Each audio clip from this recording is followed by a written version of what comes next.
Foreigner? Not in the Hall of Fame? What the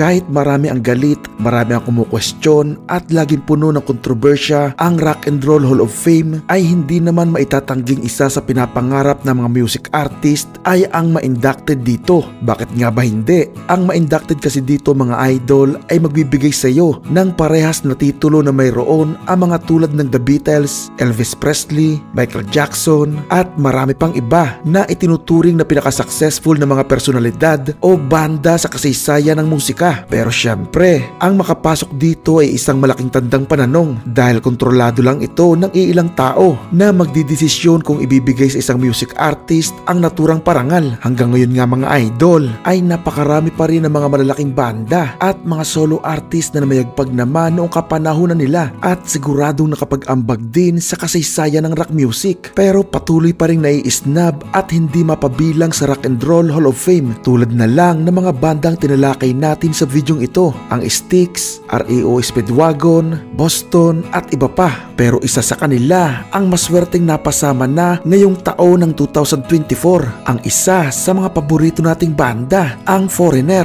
ang bandang nasa likod ng kantang I Want to Know What Love Is.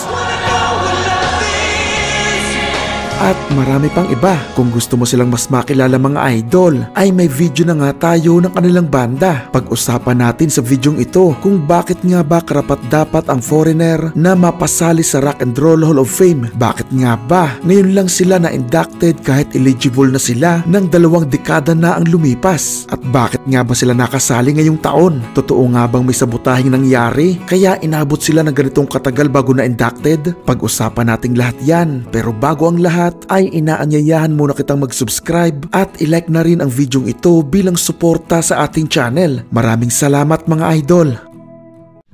Ang Foreigner ay isa sa mga bandang sumikat ng sobra noong 70s at 80s na hanggang sa ngayon ay may pagkakataong maririnig mo pa rin ang kanilang mga timeless na kanta. Noong 2002 o 2003 pa lang mga idol ay eligible na ang banda o sa madaling salita pwede na silang mailagay sa hanay ng mga Hall of Famers. Ang totoo niyan ay marami na nga sa kanilang mga kasabayan noong 70s ang nauna nang na-inducted sa naturang organisasyon. Kaya hindi talaga maiiwasan na hindi maghinanakit ang mga ito at mag-isip na mayroong sumasabotahe. Katunayan yan mga idol, noong magsimula na maging eligible ang Foreigner at ibang banda sa kanilang era ay nagtaka nga ang mga ito kung bakit katulad ng Styx, Boston at REO Speedwagon hindi nga rin sila ma-inducted sa naturang Hall of Fame. Samantalang marami naman sa kasabayan nila na kung tutusin ay mas successful pa sila ay daglian namang nakapasok at nabigyan ng naturang parangal. Dahil dito ay nagpunta at nakipagkita ang kanilang manager noon na kasama ang isa pang founder ng bandang si Mick Jones para kausapin ang chairman ng Rock and Roll Hall of Fame noong panahon na yon na si John Wenner. Kaibigan din kasi ito ni Mick Jones. Ninais ng mga itong maunawaan kung ano ang basihan para ma-inducted pero nauwi lang umano ang pag-uusap na yon sa isang mainit na pagtatalo at nabanggit ni John Wenner ang katagang It Will Be a Cold Day in Hell before Foreigner gets in Rock and Roll Hall of Fame. Isang pahayag na napaka-obvious na wala talagang aasahan ang banda na mapasali at mabigyan ng naturang parangal. Kaya ito mga idol ang dahilan kaya sinasabi ng Foreigner na sinasabotahe ang kanilang induction sa naturang Hall of Fame. Lalo na nga at lumipas na ang mahigit sa 20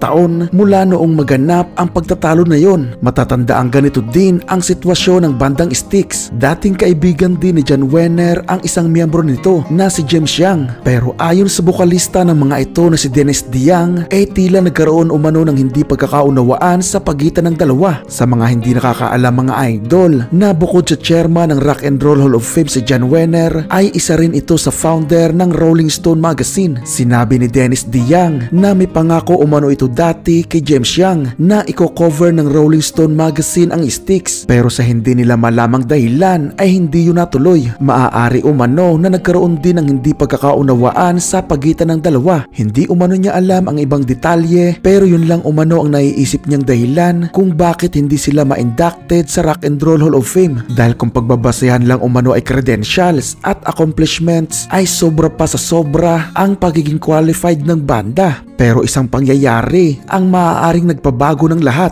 Noong nakaraang taong kasi mga idol, September 2023 ay nagkaroon ng kontrobersya si Jan Wenner dahil sa interview nito sa New York Times ay nagkaroon ito ng racist na komento tungkol sa mga black at mga babaeng music artist na naging dahilan para matanggal siya sa board of directors ng Rock and Roll Hall of Fame. Kaya masasabi natin na ito na ang tamang pagkakataon na makapasok sa Rock and Roll Hall of Fame ang mga nabanggit nating banda. Kung totoo nga ang kanilang hinala na hinaharang lang ni Jan Wenner ang kanilang induction, pero nito lang April 21, 2024 ay inanunsyo sa programang American Idol ang mga inductees sa Rock and Roll Hall of Fame ngayong taon. Nakasama na nga ang bandang Foreigner. Kasabay nito ang mga tulad ni Ozzy Osbourne, Cher, Dionne Warwick, Dave Matthews Band at iba pa. So ano sa palagay nyo mga idol? Tama kaya ang kutob nila na hinaharang talaga ni Jan Wenner sa loob ng 20 taon ang induction ng kanilang banda? Kung sisilipin kasi nating mabuti mga idol, imposible namang hindi qualified ang Foreigner. Hindi pwedeng sabihin na wala silang impact o ambag sa paghubog ng rock music dahil nagkaroon sila ng malaking commercial success noong kapanahonan nila. Katunayan yan mga idol, nagkaroon sila ng 14 na kanta na pumasok sa top 20 ng Billboard 100. Bumenta sila ng 40 milyong album sa US pa lamang at tinataya namang bumenta ng mahigit sa 80 milyong kopya sa buong mundo. Tapos 6 sa 9 nilang mga albums ay na-certified na multi-platinum. Bukod dito ay nauna nang na-inducted ang mga miyembro nitong sina Mick Jones at Lou Gramm sa Songwriters Hall of Fame. Itinuturing din ang banda na most played artist sa classic rock radio at siguradong naka-impluwensya sa napakaraming sumikat din ng mga banda sa mga sumunod na era. Malaking tulong para mapansin ng Rock and Roll Hall of Fame ang Foreigner ngayong taon dahil na rin sa bumuhos na suporta sa kanila ng ilan sa mga malalaking pangalan sa mundo ng musika, tulad na lang ni Paul McCartney ng The Beatles at The Wings, Slash ng Guns N' Roses, Dave Grohl ng Nirvana at Foo Fighters, Chad Smith ng Red Hot Chili Peppers at marami pang iba. Foreigner in the Rock and Roll Hall of Fame. I've loved Foreigner since I got their debut record. Love Foreigner.